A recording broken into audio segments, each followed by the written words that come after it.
Well, thank you very much for inviting me to this fantastic international workshop. It's a great pleasure to be here. So let's get started. Okay, so recent studies of the history of British international thought about North-British racial and imperial imagination in the United States. The ideas of imperial federation in the Greater Britain movement in the late 19th century, the Anglo-Saxon racial utopia for perpetual peace at the turn of the 20th century, and the imperial aspects of British liberal internationalism in the interwar period. Despite these scholarly achievements, scholars have paid less attention to British imperial thought after the Second World War.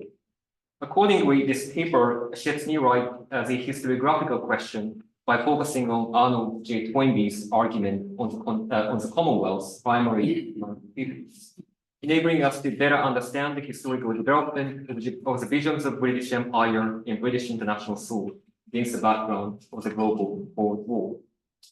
Arnold J. Toynbee was probably one of the most renowned historians in the historiography of world history in the 20th century, especially in the English-speaking world. However, he was also an influential student of international relations in Britain and abroad in the early and mid-20th century.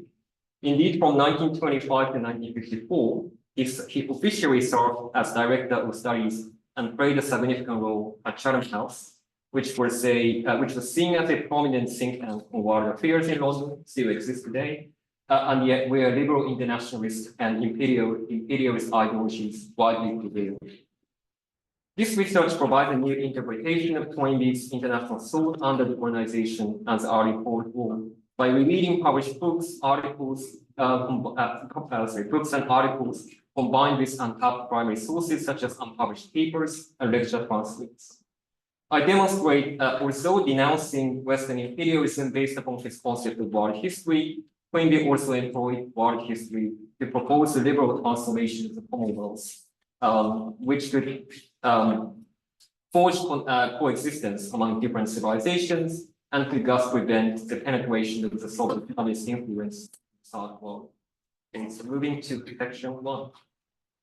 Coupled with trends in anti-colonial movements in previous periods, the character of international society experienced fundamental change after the Second World War. As Christopher Arambiri, our global historian, put it, the two articles have loosened the rule of European colonial powers, leading to the national independence of many countries in Asia and Africa, while conflicts remain between local minorities and between some newly independent states and the European colonial powers. The London Conference in 1955 was a symbolic case for this trend of world history. Despite some political differences among participating countries in the context of the Cold War, the conference brought together 29 self-governing territories in Asia and Africa, and consequently generated the idea of the South World that refused past imperialism and also sought an alternative world order committed to human rights, self-determination, and world peace. Toynbee took the process of decolonization after the Second World War seriously, exploring the meaning of decolonization from his world historical perspective. In his account, human history had changed its character since the dawn of the 16th century. Before that, humans had been divided into many different regions or countries. However, the Western technological revolution, in particular the invention of sailing ships or steamships, forcibly integrated all other civilizations into a single society through the wide range of sea routes. Through this world unification, Europeans, in particular the Portuguese, Spanish, Dutch, English, and French, achieved world domination by controlling sea routes for over centuries. However, Toynbee regarded this European supremacy and the more recent predominance of the United States in the 20th century as historically abnormal. Indeed, Toynbee said in a lecture at Harvard University in November 1954, this is quote, "It is hard for us to realize how abnormal these last 4 or 5 centuries have been. It was very abnormal that the tiny minority of the human race at the European extremity of the old world and just across the Atlantic in this country, and of course this is the United States, should have had such overwhelming power and that the great majority should have been practically powerless," unquote. By Toynbee's reckoning, the Western predominance finally decayed in the contemporary era, and the center of the world began to shift into the non-Western regions. Toynbee thought one of the fundamental causes of this tectonic shift was that non-Western people had successfully adopted modern Western technology. Whereas Western civilization had enjoyed the technological advantage that had shaped the foundation of modern Western predominance, the reception of Western technology by non-Western people ended the temporary Western monopoly of technology and started to transform the imbalance of power between Western civilizations and other civilizations. Moving to section 2. As demonstrated so far, against the background of decolonization, Toynbee criticized the Western-centric view of the world and underlined the significance of agency of non-Western regions. However, he also thought this structural change of the world raised the question of managing the relationship between Western and non-Western worlds for world peace. Toynbee sought to find such a role in the Commonwealth, reimagining it as a possible response to the era of decolonization. He juxtaposed the Commonwealth within the current stage of world history and aimed to legitimize it as a body designed to alleviate the grievances against Western imperialism in the Western world and to forge cooperation and peace between Western and non-Western worlds. He claimed in an article in 1956, actually, this is called "The Existence of the British Commonwealth as a fraternity in which Western and non-Western peoples can live together on an equal footing may help to bring about the world's return to normality peacefully, and not at the cost of the further series of tragedies and catastrophes." Unquote. In light of appreciating the framework of the Commonwealth for its multicultural or multi-civilization character, Toynbee was a part of contemporary British liberal internationalists, such as Nicholas Munster, the first professor of the history of British Empire and the Commonwealth at the University of Cambridge. In 1953, Munster endorsed a multicultural concept of the Commonwealth, arguing that the Commonwealth was a crucial experiment in cooperation between various cultures based upon common parliamentary tradition.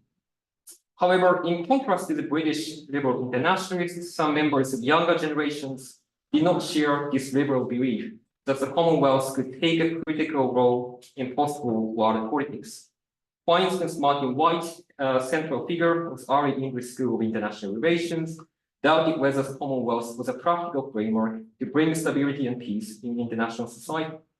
White did not believe the Commonwealth could maintain sufficient bonds among the member states while acknowledging their divided sovereignties, criticizing such an idea as liberal optimism of a bygone age. Peter Boo, who was another leading scholar in international relations, in British international relations, similarly views the framework of the Commonwealth as obsolete. In an article, What is Commonwealth, published in 1959, Booth cast doubt on the British credo that the Commonwealth combines the liberty of many member states within the unity of the Commonwealth. Moreover, in the BBC broadcast talk in December 1954, an influential British imperial historian, Ronald Robinson, repudiated the concept of political unity among different civilizations within the Commonwealth. In his view, the Commonwealth struggled with the problem of malignant racism as seen in South African apartheid, rather than facilitating the establishment of a new world order. Okay, so moving to section 3. Even though Toynbee possibly describes the Commonwealth as a body politique that embodies the intimate bond between Western and non-Western civilizations, the shadow of the call for contestation existed behind Toynbee's idea of the Commonwealth. Toynbee opposed a fanatical form of anti-communism such as McCarthyism. Nevertheless, he acknowledged the bipolar division between the Western and Eastern blocs, upholding the establishment of NATO in 1949, for instance. Toynbee also assumes the sharp ideological discrepancy between the West and the Soviet Union as a core liberal, claiming that Soviet communism was a belief in state sovereignty, whereas the Western ideal was a belief in the nobleness of individual personality. Moreover, Toynbee apprehended the attractiveness of Soviet communist ideology to people in non-Western regions. In his account, Soviet communism could be seen as an attractive ideological alternative to Western capitalism, but the majority of humanity who are aligned with neither of the opposing citadels of the two ideological camps. This concern about the links between anti-colonialism and Soviet communism shadowed Toynbee's idea of the Commonwealth. He thought if the Commonwealth had become an anti-Asian or anti-African organization, Asian and African countries which held deep anti-colonial sentiments would have turned to the Soviet Union. For Toynbee, what was significant in this regard was the contemporary relationship between Britain and the Indian subcontinent countries, where anti-Western nationalism prevailed widely. Toynbee contended the unequal relationship between them mattered, given the size of their population, constituting approximately half of the population in Asia. If the West lost its partnership with these countries, it would lose most of the non-Western regions in Russia, and this might well be a decisive event in the struggle of power between the free world and communism. Unquote.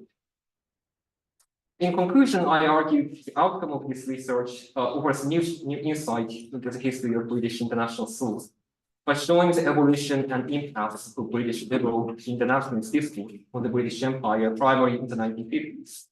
Without criticizing Western imperialism based on his concept of world history, Toynbee continued to possess, as Toynbee proposed the British liberal credo that the Commonwealth could unite diverse cultures for world peace.